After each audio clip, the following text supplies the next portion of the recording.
नमस्कार मित्रों, सीसीआई के ऑनलाइन प्लेटफॉर्म में आपका हार्दिक स्वागत है। आज की अपनी क्लास पहले अपन प्राकृत संख्याएं पढ़ चुके हैं। नेक्स्ट अपन आज पढ़ेंगे पूर्ण संख्याएं। पूर्ण संख्याएं कौन सी है, कैसे हैं। आज की क्लास रीट के हिसाब से बहुत ज़्यादा इम्पोर्टेंट है। पूरा का पूरा रीट के सिलेबस के अकॉर्डिंग ये है। आज जो अपन पढ़ेंगे वो पूर्ण संख्या। रीट में सिलेबस में लिखा हुआ है 1 करोड़ तक की पूर्ण संख्या, तो 1 करोड़ तक की पूर्ण संख्याओं की जो विशेषताएं जैसे जैसे प्रश्न बनते हैं अपना सारे पढ़ेंगे।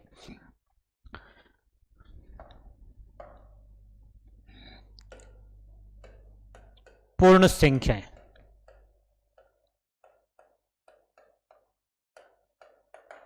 अब पूर्ण संख्याएं कौन कौन सी होती है। सबसे पहले प्राकृत संख्याएं 1 से शुरू होती है और पूर्ण संख्याएं 0 से, बस इतना ही फर्क है, बाकी कोई फर्क नहीं। 0, 1, 2, 3 बाकी की सारी संख्याएं सेम है।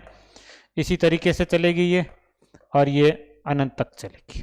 पूर्ण संख्याएं 0 से शुरू होकर अनंत तक चलेगी, मतलब 0 और इसके साथ में प्राकृत संख्याएं, यह है पूर्ण संख्या। 0 के साथ में सारी प्राकृत संख्याएं ले ली जाए तो ये पूर्ण संख्या हो जाती है। अब सीधा सीधा है, इसमें एक कथन ऐसे बनता है, सभी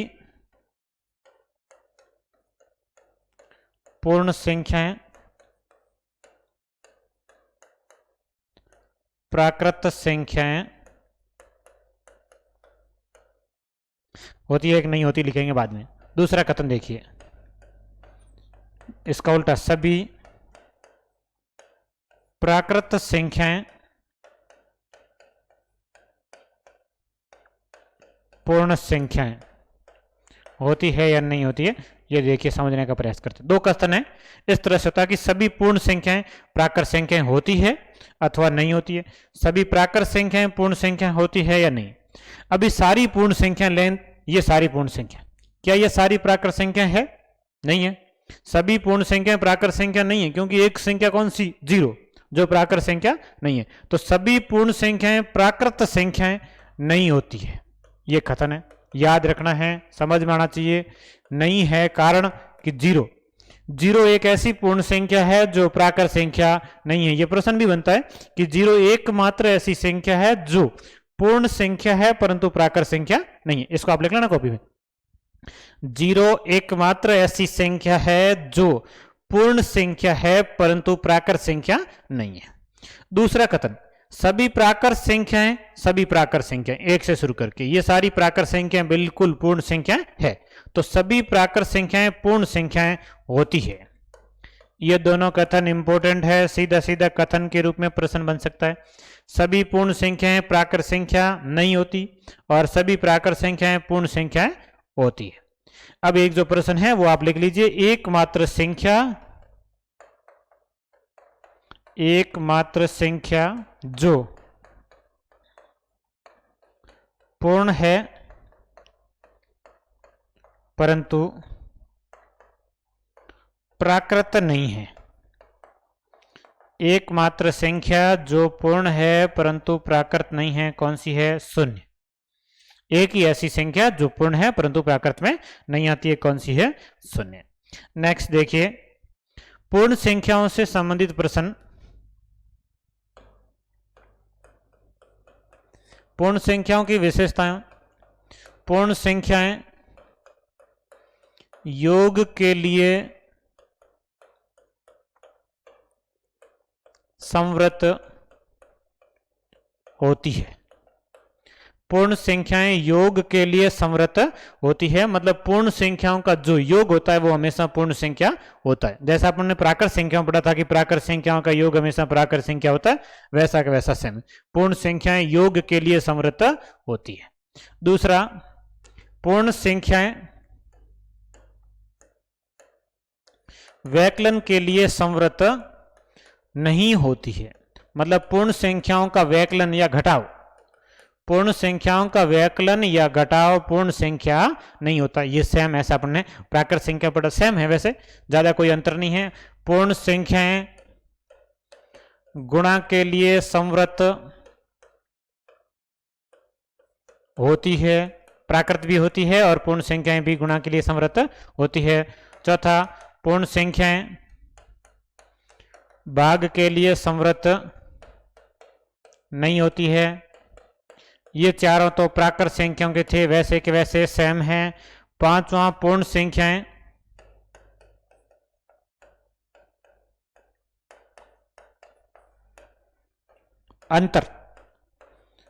अंतर के लिए समर्थ होती है। प्राकृत संख्याएं अंतर के लिए समर्थ नहीं होती है। यहां पर थोड़ा सा अलग आ गया है, प्राकृत और पूर्ण में एक डिफरेंस आया, बाकी की चार विशेषताएं सेम थी, ये अलग है। प्राकृत संख्याएं जो है वो अंतर के लिए समर्थ होती है, नहीं होती है, और पूर्ण संख्याएं अंतर के लिए समर्थ होती है। अपना जो अभी पूर्ण संख्याएं ये समर्थ होती है, और प्राकृत संख्याओं का जो अंतर था वो समर्थ नहीं होता है। अंतर मतलब जैसे कि दो संख्याएं बराबर आ जाती और दो संख्याएं बराबर और अंतर कितना हो जाएगा, 0 होता है। मतलब अंतर कम से कम कितना हो सकता, न्यूनतम अंतर 0 हो सकता और 0 पूर्ण संख्या है। तो अंतर 0 हो सकता है और 0 पूर्ण संख्या है, मतलब पूर्ण संख्या अंतर के लिए समर्थ होती है। ये इंपॉर्टेंट, थोड़ा सा अलग, बाकी की सेम विशेषताएं जैसी प्राकृत में भी थी वैसी की वैसी, कोई चेंजेज नहीं है। अगला देखिए, एक थोड़ा सा रीड के हिसाब से इंपॉर्टेंट टॉपिक है, पूर्ण संख्याओं पढ़ लेते हैं अपन। क्रम विनिमय, 2-3 एक नियम है, एनसीईआरटी के हैं, 6ठी 7वीं 8वीं किताब हम दे रखे हैं, रीड के हिसाब से बहुत इंपॉर्टेंट है। क्रम विनिमय नियम क्या है, क्रम विनिमय कहां पर लागू होता है, कहां पर लागू नहीं होता है। क्रम विनिमय का मतलब है क्रम बदल के यदि संख्याओं में संक्रियाएं की जाए। 4 संक्रियाएं, क्रम विनिमय के 4 भाग होंगे।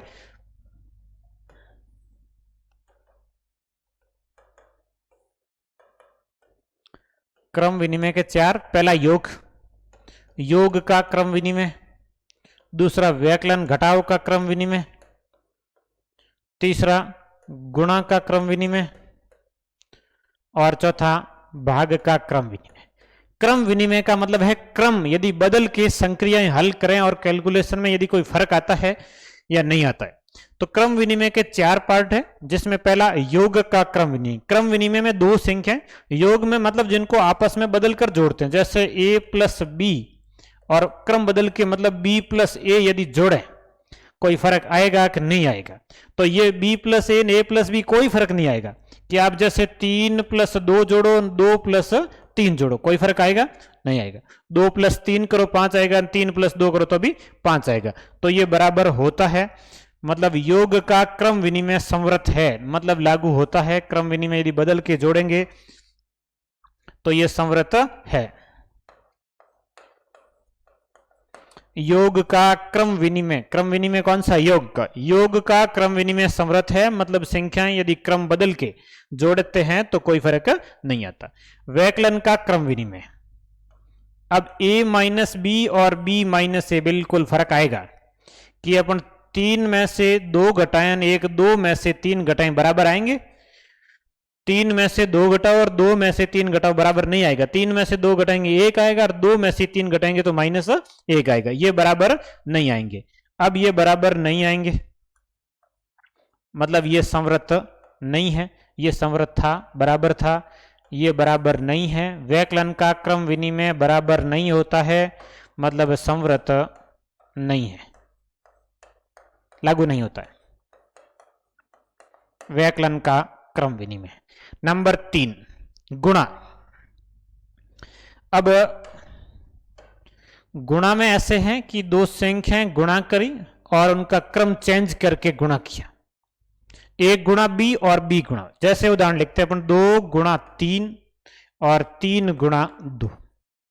2 गुणा 3 और 3 गुणा 2 लिखेंगे तो दोनों तरफ से 6 आएगा, बराबर आएगा, मतलब ये लागू होता है, मतलब समवर्त है। गुणा का क्रम विनिमय समवर्त है, ये बराबर होता है। गुणा का क्रम विनिमय समवर्त है, बराबर हुआ। अब चौथा, भाग का। भाग में क्रम विनिमय a भाग b और b भाग a। अब ये जो क्रम विनिमय है ये बराबर नहीं होगा, कि संख्या 2 भाग 3 करो और 3 भाग 2 करो, बिल्कुल बराबर नहीं आएंगे। बराबर नहीं आएंगे तो संवृत नहीं है। तो क्रम विनिमय के 4 पार्ट,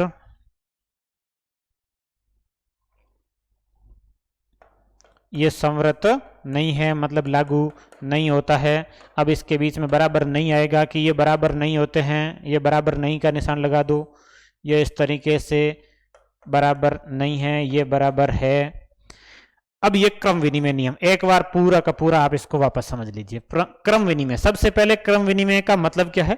क्रम विनिमय का मतलब है यदि क्रम की अदला बदली करके यदि संक्रियाएं की जाए तो उनके मान में परिवर्तन आता है कि नहीं आता। परिवर्तन आता है तो संवृत नहीं है, परिवर्तन नहीं आता तो संवृत है, मतलब बराबर लागू हो रहा है।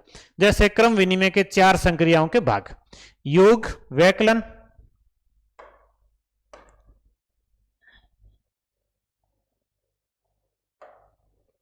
वैकलन को आप घटाव लिख सकते हैं, वैकलन लिखो या घटाव लिखो एक ही बात है। योग, वैकलन या घटाव, गुणा और भाग। अब वैकलन, योग, गुणा और भाग, इन चारों में से 2 संक्रियाएं जिनमें संवृत है जो लागू होती है, और 2 संक्रियाएं जिनमें लागू नहीं होती है।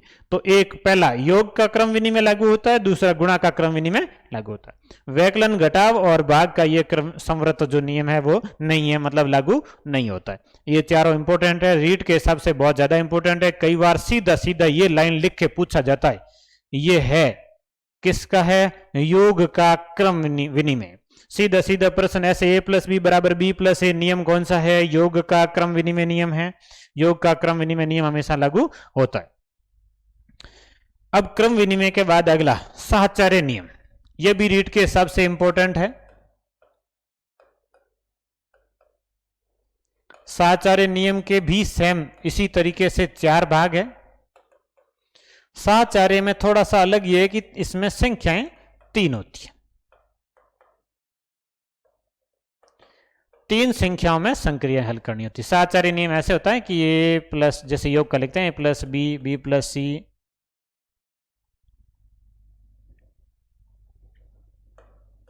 बराबर ए प्लस बी करके फिर सी जोड़ो। कोष्टक का मतलब पहले ये संक्रियाएं करनी है, अब इससे करेंगे तो कोई फर्क नहीं आएगा। यह है साहचर्य नियम। साहचर्य में भी 4 है। साहचर्य में 4 कौन कौन से? जो अभी पहले लिखे थे सेम। पहला योग का साहचर्य, दूसरा वैकलन, वैकलन या घटाव का साहचर्य, तीसरा गुणा, गुणा का साहचर्य, और चौथा भाग, भाग का साहचर्य। साहचर्य में भी 4 संक्रियाओं, चारों के लिए है। योग का साहचर्य, योग का साहचर्य ये नियम है, वापस लिख लो, बराबर लागू होता है। ए प्लस बी प्लस सी बराबर होगा ए प्लस बी और प्लस सी।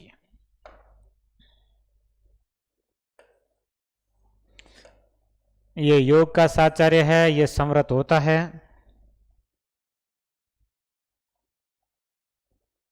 बराबर होता है, और इसको आप लिख लीजिए कि संवृत है, ये लागू होगा। सेम है, क्रम विनिमय की तरह है, चारों याद कर लीजिए। बाकी ये भी है कि कौन सी संक्रिया लागू होगी और कौन सी संक्रिया लागू नहीं होगी। तो योग का ये लागू होगा, ए माइनस बी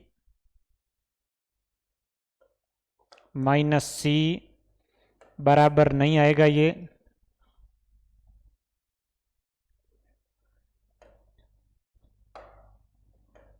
ए माइनस बी और माइनस सी। ये वैकलन या घटाव का साहचर्य है, और ये बराबर नहीं होता है, मतलब ये संवृत नहीं है। आपको केवल संवृत है या नहीं ऐसे देखना है, ये संवृत नहीं है। 4 कौन कौन से हैं, चारों के नाम क्या हैं? सीधा ऐसे पूछ ले, ये कौन सा नियम है? वैकलन का साहचर्य नियम, ऐसा प्रश्न बन सकता है। अब यह है कि वैकलन का साहचर्य लागू होता है कि नहीं होता है? वैकलन का साहचर्य लागू नहीं होता, बराबर नहीं आते। वैसे ही गुणा का है,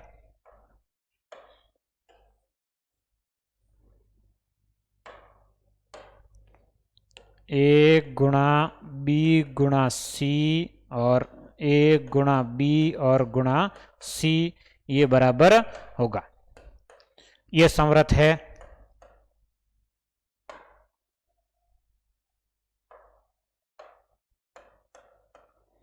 ये संवृत है। तीसरा जो गुणा का है वो संवृत है और चौथा भाग का संवृत नहीं है। वो सेम ही है, बस एक बार अपने को पता होना चाहिए कि संवृत नियम वाला कौन सा है। भाग वाला ऐसे है कि ए भाग बी भाग सी कोष्टक लगा दिया, फिर ए भाग बी कोष्टक लगा दिया और बाद में भाग सी। मतलब पहले और बाद में भाग करने से भी फर्क पड़ता है, ये बराबर नहीं आएंगे, मतलब ये संवृत नहीं है, ये संवृत नहीं है।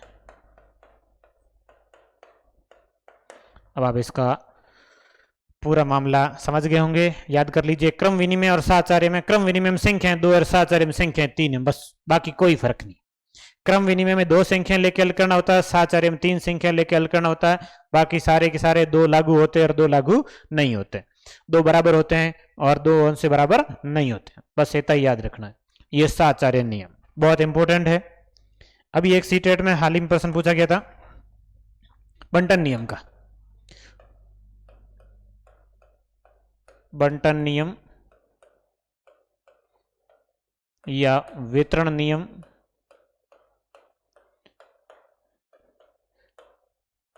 या नियम को गुण भी कह सकते हैं कि बंटन गुण या वितरण गुण, ये भी एक इंपॉर्टेंट है। इसमें 2 है, बंटन नियम क्या है, वितरण नियम क्या है। 2 कौन कौन से हैं? पहला योग का और दूसरा वैकलन का। योग का बंटन नियम और वैकलन या घटाव का बंटन नियम। वैकलन या घटाव, योग का और वैकलन और घटाव का जो बंटन नियम है वो किस तरीके से। अब देखिए योग का बंटन नियम ये है कि 2 संख्याएं गुणा करके फिर ऐसे जोड़नी होती है जिनमें एक संख्या कॉमन, a गुणा बी और a गुणा सी। तो इसको आप आगे बराबर ऐसे लिख सकते हैं कि a कॉमन है और b प्लस सी लिख दो। a कॉमन बाहर लिख दिया और बाकी b प्लस सी। अब ये जो नियम है ये सीधा सी टेट में यही पूछा गया था कि ये नियम कौन सा है, यह नियम कौन सा है। बंटन नियम है और बंटन नियम में स्पेसिफिक पूछ लिया जाए तो योग का बंटन नियम, योग का बंटन नियम, ये प्रश्न पूछा गया था। अब इसमें बीच में माइनस हो सकता है वैकलन का बंटन नियम। वैकलन का बंटन नियम क्या है, कैलकुलेशन में काम आते हैं ये। a गुणा बी माइनस a गुणा सी, तो a कॉमन हो जाएगा और b माइनस सी हो जाएगा। अब ये वैकलन का बंटन नियम, ये दोनों याद रख लीजिए। योग का बंटन नियम कौन सा है और वैकलन का बंटन नियम कौन सा है। योग का बंटन नियम और वैकलन का बंटन नियम रीड के हिसाब से बहुत ज्यादा इंपॉर्टेंट है। नेक्स्ट देखिए,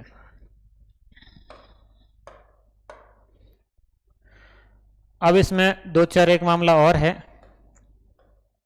योज्य तत्समक,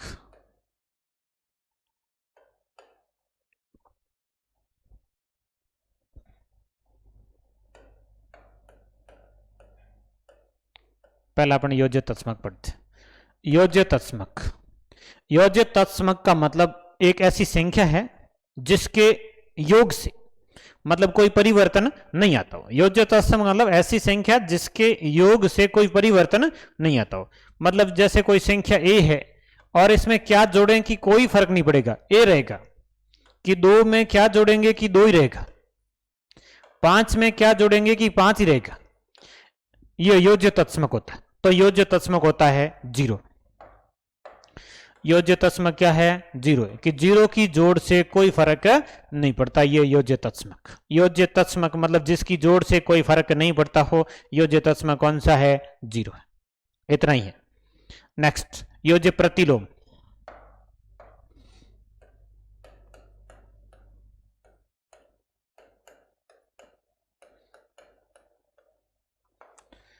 अब देखिए योज्य प्रतिलोम क्या होता है। योज्य प्रतिलोम का मतलब है जोड़ को 0 कर दे, मतलब जिसकी जोड़ से वापस उत्तर 0 आ जाता है। कि a में कितना जोड़ें कि 0 आ जाए, 2 में कितना जोड़ने से 0 हो जाएगा, या 3 में कितना जोड़ने से 0 हो जाएगा, या -4 में कितना जोड़ने से 0 हो जाएगा। ये योज्य प्रतिलोम है। योज्य प्रतिलोम का मतलब है जिसकी जोड़ से जोड़ योगफल आ रहा है वो 0 हो जाता। तो योज्य प्रतिलोम संख्या के अनुसार होता है। a का योज्य प्रतिलोम होगा -a, कि a में कितना जोड़ा जाए, -a,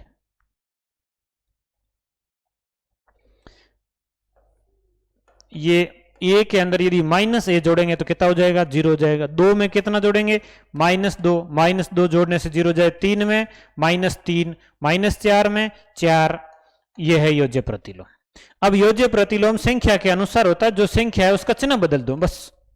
आपको पूछे कि 5 का योज्य प्रतिलोम,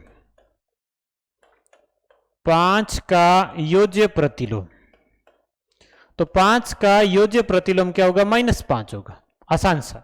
7 का योज्य प्रतिलोम -7, -9 का योज्य प्रतिलोम 9, मतलब प्लस की संख्या है उसका योज्य प्रतिलोम माइनस हो जाएगा और माइनस की संख्या उसका प्लस हो जाएगा। कोई भिन्न हो तो वैसे भी लिख सकते हैं। 2/3 का योज्य प्रतिलोम -2/3,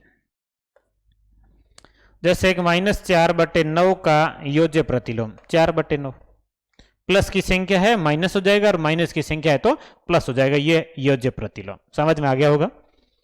नेक्स्ट, गुणनतत्समक।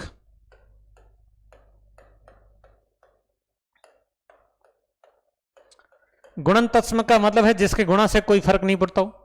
भाई ए को किस से गुणा किया जाए कि ए रहे, 5 को किस से गुणा किया जाए कि 5 रहे, -2 को किस से गुणा किया जाए कि -2 रहे।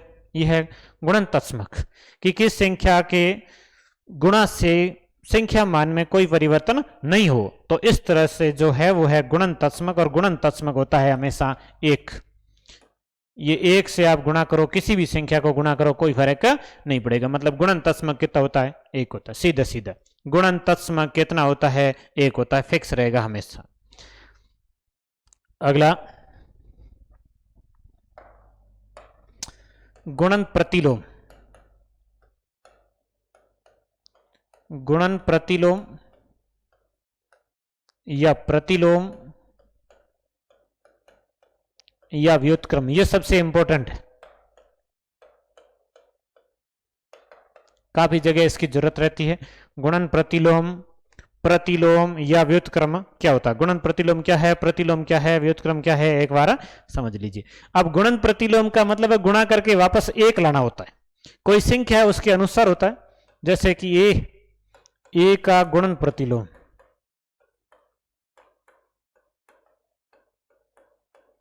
ए का गुणन प्रतिलोम होता है 1/a।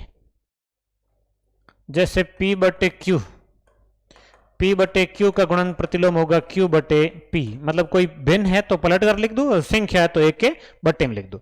जैसे कि 2 का गुणन प्रतिलोम, 2 का गुणन प्रतिलोम होगा 1/2।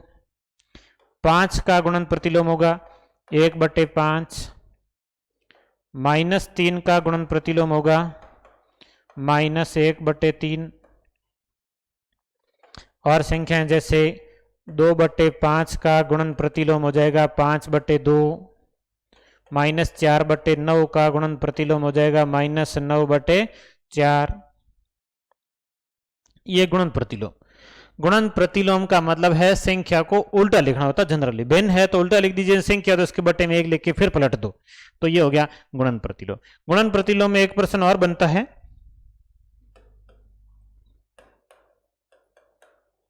किस संख्या का गुणन प्रतिलोम नहीं है।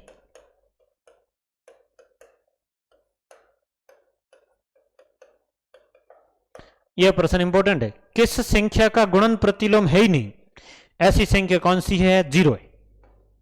0 का गुणन प्रतिलोम नहीं होता है, क्योंकि यदि 1 के बट्टे में 0 लिखते हैं तो ये अनंत मतलब अपरिभाषित आता है, इसकी कोई परिभाषा नहीं है। 0 का गुणन प्रतिलोम नहीं होता है। 0 का गुणन प्रतिलोम 1/0 अनंत अपरिभाषित हो जाता है, इसलिए 0 का गुणन प्रतिलोम नहीं माना गया है। दूसरा, किस अंक का गुणन प्रतिलोम या किस संख्या का गुणन प्रतिलोम उसके बराबर ही होता है।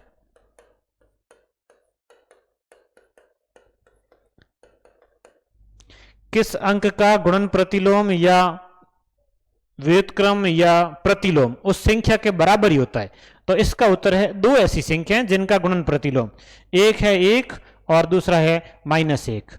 दो ऐसी संख्याएं जिनका गुणन प्रतिलोम हमेशा संख्या मान के बराबर होता है। जैसे एक का प्रतिलोम लिखते हैं तो एक का प्रतिलोम 1/1 लिखेंगे तो 1 आएगा। और जैसे -1 का प्रतिलोम लिखते हैं तो 1/-1 लिखेंगे तो भी क्या आएगा, -1 आए। तो ये दो ऐसी संख्याएं जिनका गुणन प्रतिलोम संख्याओं के बराबर होता है, एक है 1 और एक है -1। और एक अंक है जिसका गुणन प्रतिलोम नहीं होता, कौन सा है, 0 है। अब पूर्ण संख्याओं से संबंधित एक प्रश्न जोड़ का बन गया अपना। बाकी जोड़ वाला प्रश्न कैसे करना होता है, क्या है प्रश्न देखिए। प्राकृत संख्याओं की जोड़ पढ़ी है तो पूर्ण संख्याओं जोड़ अलग से पढ़ने की जरूरत नहीं, सेम ही है। प्रथम 20 पूर्ण संख्याओं का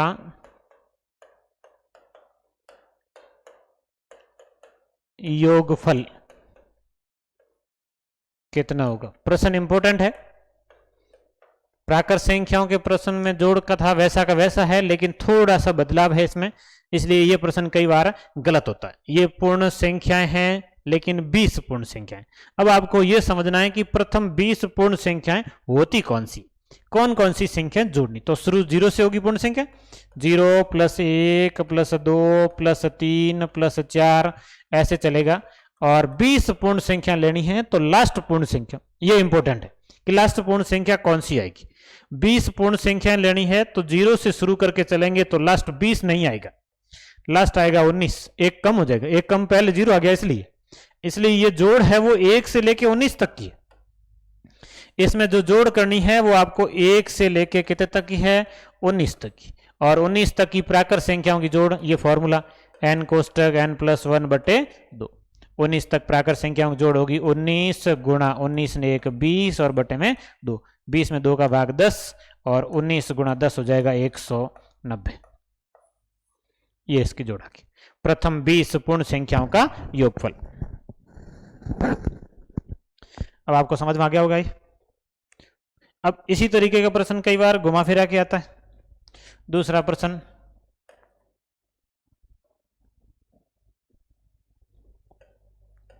बीस तक की सभी पूर्ण संख्याओं का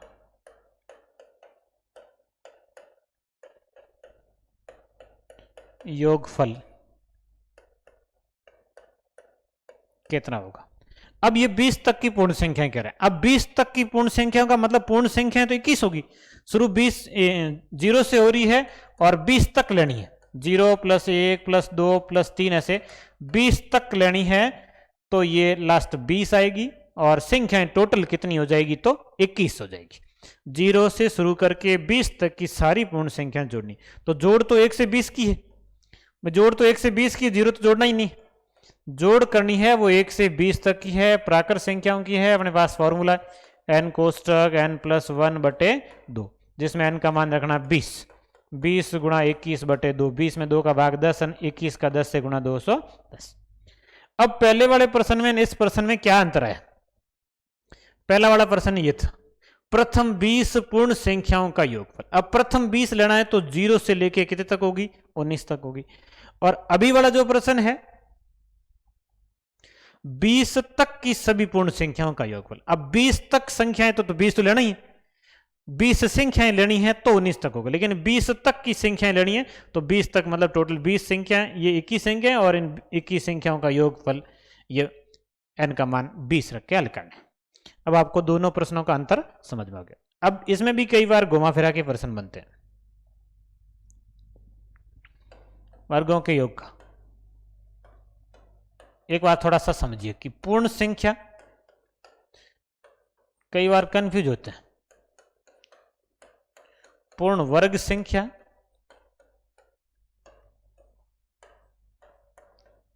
और तीसरा पूर्ण संख्या का वर्ग। ये 3 प्रश्न और बनेंगे अभी जोड़ में। इन तीनों में कई बार कंफ्यूजन होता है, अपन गलत कर लेते हैं प्रश्न। पूर्ण संख्या, पूर्ण वर्ग संख्या और पूर्ण संख्या का वर्ग। अब समझिए, पूर्ण संख्याएं ये 0 1 2 3 4 ऐसे चलती है, अभी अपन ने पढ़ी। पूर्ण वर्ग संख्या का मतलब ऐसी संख्या जिसका वर्गमूल पूरा पूरा अंकों में ज्ञात किया जा सकता। और सबसे छोटी पूर्ण वर्ग संख्या होती है एक। एक का वर्गमूल होता है, एक के बाद की पूर्ण वर्ग संख्या 4, 4 के बाद की 9, 9 के बाद 16, 16 के बाद 25, 25 के बाद 36, 36 के बाद 49। ये पूर्ण वर्ग संख्या है। पूर्ण वर्ग संख्या का मतलब ऐसी संख्या जिनका वर्गमूल पूरा पूरा अंकों में ज्ञात किया जा सकता। अब तीसरा है पूर्ण संख्या का वर्ग। अब पूर्ण संख्याएं कौन सी? ये 0, 1, 2, 3, इनका वर्ग, 0 का वर्ग, 1 का वर्ग, 2 का वर्ग, 3 का वर्ग, ये पूर्ण संख्याओं का वर्ग। तो तीनों बातें क्लियर समझ लीजिए, पूर्ण संख्या, पूर्ण वर्ग संख्या और पूर्ण संख्या का वर्ग। ये पूर्ण संख्या का वर्ग है, ये पूर्ण वर्ग संख्या है और ये पूर्ण संख्या। अब इन तीनों प्रश्नों को हल करते हैं। जोड़ से संबंधित ये तीनों प्रश्न इंपोर्टेंट है। पहला तो अपन पढ़ चुके हैं, प्रथम 20 पूर्ण संख्याओं का योग ऐसे कर सकते हैं। दूसरा प्रश्न है जो अभी था, प्रथम 20 पूर्ण वर्ग संख्याओं का योग ज्ञात करो। कई बार कंफ्यूज हो जाते हैं कि पूर्ण संख्या आ गई नहीं, ये कैसा प्रश्न है। अब इस प्रश्न लिखा है कि प्रथम 20 पूर्ण वर्ग संख्याओं का योग ज्ञात करो। अब आपको पूर्ण वर्ग संख्याएं पता करनी है। पूर्ण वर्ग संख्याएं कौन सी? ये 1, 4, 9, 16, 25, ये पूर्ण वर्ग संख्या हैं और इनका आपको जोड़ करना है। अब पूर्ण वर्ग संख्याओं की जोड़ में भी कितनी संख्याएं जोड़नी? 20 जोड़नी है। तो पहली संख्या 1 का वर्ग है, दूसरी 2 का वर्ग है, तीसरी 3 का वर्ग है, चौथी 4 का वर्ग है। ऐसे ही 20वीं संख्या 20 का वर्ग होगी। और 20 का वर्ग कितना होता है? 400 होता है। ये प्रश्न है।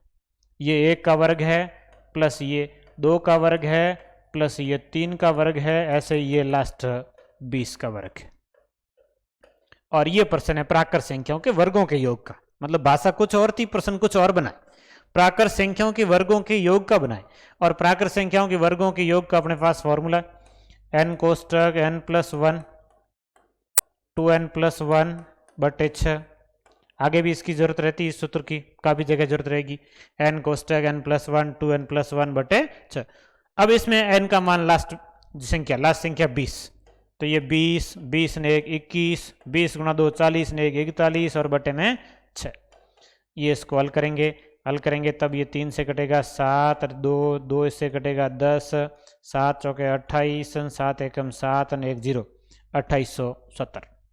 ये प्रश्न, एक प्रश्न पहले अपन पढ़ चुके हैं। प्रथम 20 पूर्ण संख्याओं का योग, प्रथम 20 पूर्ण संख्याओं का योग आया था 190। अब प्रथम 20 पूर्ण वर्ग संख्याओं का योग 2870। अब तीसरा प्रश्न देखिए।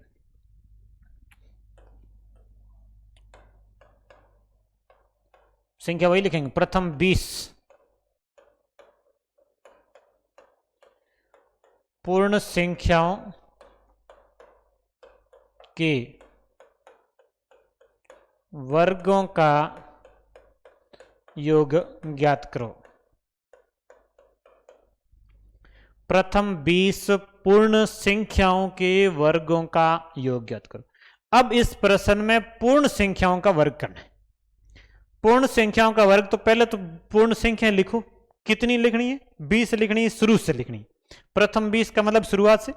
ये 0, 1, 2, 3, 4 ऐसे ही लास्ट 20 संख्याएं लिखने का मतलब लास्ट 19 है। 0 से लेके 19 तक लिखेंगे तो ये 20 पूर्ण संख्याएं हो जाएगी। और इनके वर्गों का योग करना, वर्ग करके जोड़ कर दो।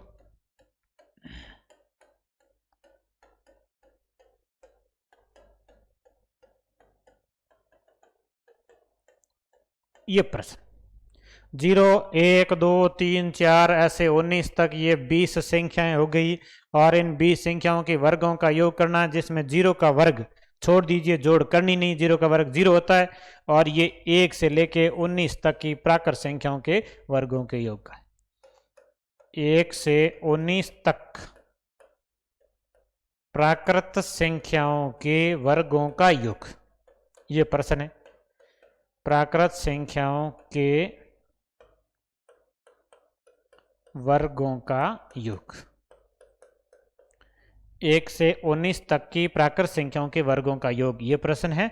अब इस प्रश्न में आपको n का मान 19 लिखना है। सूत्र वही n कोष्टक n+1 2n+1 और बट्टे में 6। n का मान रखना 19, ये 19 गुणा 20, 19 दो 38 ने 39 और बट्टे में 6। n की जगह 19 लिखना, 19 19 ने 20, 19 दो 38 ने 39 और बट्टे में 6। 2 से कटिए 10, ये 3, 3 इससे कट जाएगा 13 बार। 13 का 19 से गुणा करना है। 13 9 में 117, 7 80 लगेगा 11। 13 का 1 से गुणा 13, 11 जोड़ेंगे तो 24 और 10 से गुणा करेंगे तो ये 2470। ये इसका उत्तर है। प्रथम 20 पूर्ण संख्याओं के वर्गों का योग। अब ये 3 प्रश्न बने हैं, एक ये प्रथम 20 पूर्ण वर्ग संख्याओं का योग 2870 और एक इससे पहले है ये प्रथम 20 पूर्ण संख्याओं का योगफल और ये आया 190। 3 प्रश्न है।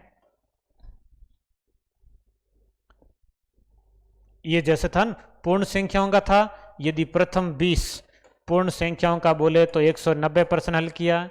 पूर्ण वर्ग संख्याओं का बोले प्रथम 20 पूर्ण वर्ग संख्याओं का करना है तो 2870 आएगा। और पूर्ण वर्ग संख्याओं 20 पूर्ण संख्याओं के वर्गों का योग करना है तो 2470 आएगा। ये तीनों प्रश्न बहुत इंपॉर्टेंट है, तीनों समझ लीजिए, तीनों याद कर लेना। इनमें से एक प्रश्न परीक्षा में पूछा जाएगा। ये अपने पूर्ण संख्या का टॉपिक था। आज का टॉपिक ये क्लियर है। नेक्स्ट क्लास में अपन पूर्णांक संख्याएं, सम और विषम संख्याओं के बारे में पढ़ेंगे। आप पूरा पढ़िए, याद करिए, लिखिए, 100% क्लियर हो जाएगी पूरी